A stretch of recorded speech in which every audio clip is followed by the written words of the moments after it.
దయ్యం అయిపోతే నేను దెయ్యం అయిపోతే మీరు దయ్యం. Wow exciting. మీరు అంటే ఈ దయ్యాలు జనరల్లీ వేరే వాళ్ళ ఒంటి మీదకి వెళ్ళిపోతూ ఉంటాయి కదా, అలా మీరు ఎవరి ఒంటి మీదకి మీ వెళ్ళిపోవాలనుకుంటున్నారు? ఒంటి మీద వస్తాను నేను. మీకు ఎలా ఎక్కడ నుంచి వస్తుంది ఇలాంటి ఐడియాలు, ఎక్కడ నుంచి వస్తుంది ఇలాంటి క్వశ్చన్స్ అని మీ పోస్ట్ వస్తే మీ మీదకే. మీరు ఒంటి మీదకి వెళ్ళినా ఆవిడ ఆగదు, ప్రీ రిలీజ్ ఒంటికి అయితే వెళ్ళిపోతుంది. అవును. దెయ్యం బాడీలో ఉండి మీరు ప్రీ రిలీజ్ ఈవెంట్ ఎలా చేస్తారని థ్యాంక్ యూ, చూస్తాను. మీరు అక్కడే ఉండండి ఓకేనా. ఏది మిమ్మల్ని ఎక్కువగా భయపెడుతుంది? ఒకటి శ్మశానం, అర్ధరాత్రి శ్మశానం, ఓకే. లేదా మనకి పొద్దున పూట వచ్చేటువంటి సోషల్ మీడియా ట్రోల్స్.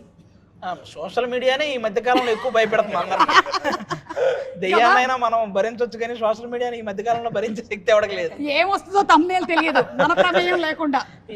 కరెక్ట్. చాలా చూస్తున్నాం ఆల్రెడీ. ఇప్పుడు సుదర్శన్, మీకు ఒక ఇంట్రెస్టింగ్ క్వశ్చన్. దయ్యం వచ్చింది, మిమ్మల్ని పలకరించింది, పాట పాడు అని చెప్పింది, మీరు పాడక తప్పదు, అప్పుడు ఏం పాడతారు? ఖచ్చితంగా పాడతాడు. అది ఎలాగో పాడేస్తారు, అది కాదు, క్వశ్చన్కి ముందే పాడేస్తారు. లేదు ఒక పాట మీకు తెలుసు కదా, మీరు అంతకుముందు కూడా పాడారు. అవునవునవును, నేను పాడగానే వెళ్ళిపోద్ది కాబట్టి పాడేస్తారు. పాడండి అయితే. ఆసానా హియహా.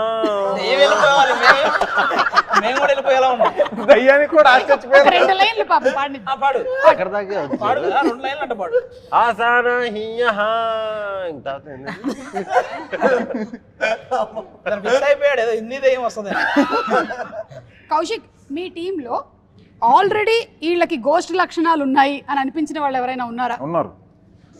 అనుపమ గారు, మీకు గేమ్ లో ఎక్కువ పాయింట్స్ వచ్చేలాగా కనిపిస్తుంది నాకు. Very high. ఇది నా జానర్ అన్నమాట. హారర్ అసలు నిజంగా ఎక్స్పెక్ట్ చేయలేదు ఈవిడ నుంచి ఇదైతే. నేను నా ఫస్ట్ హారర్ సినిమా అనేది వినింది చేశాను. ఈవిడ ఒక 100 విని సెలెక్ట్ చేసుకుంటే అర్థం చేసుకోండి.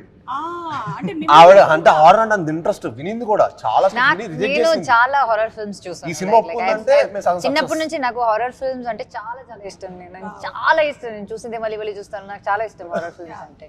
సో ఈ సినిమా ఏంటంటే ఇట్స్ లైక్ ప్రాపర్, ఇప్పుడు మనకి ఇంగ్లీష్ లో మన హాలీవుడ్ లో different kind of horror films ఉంటాయి, చాలా సైలెన్స్ మీద ఉంటుంది. But this is not like that. ఇది నాకు తెలిసి దీనిలో లైక్ ఎవ్రీ 10 minutes లో ఏదో ఒక ట్విస్ట్ ఉంటుంది. So that it's like next ఏంటి అన్ఎక్స్పెక్టెడ్ గా ఇది కాదు అనే ఫీలింగ్ ఉంటుంది కదా.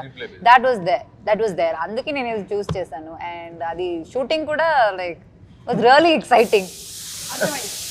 ఓకే, నెక్స్ట్ క్వశ్చన్ మీకే.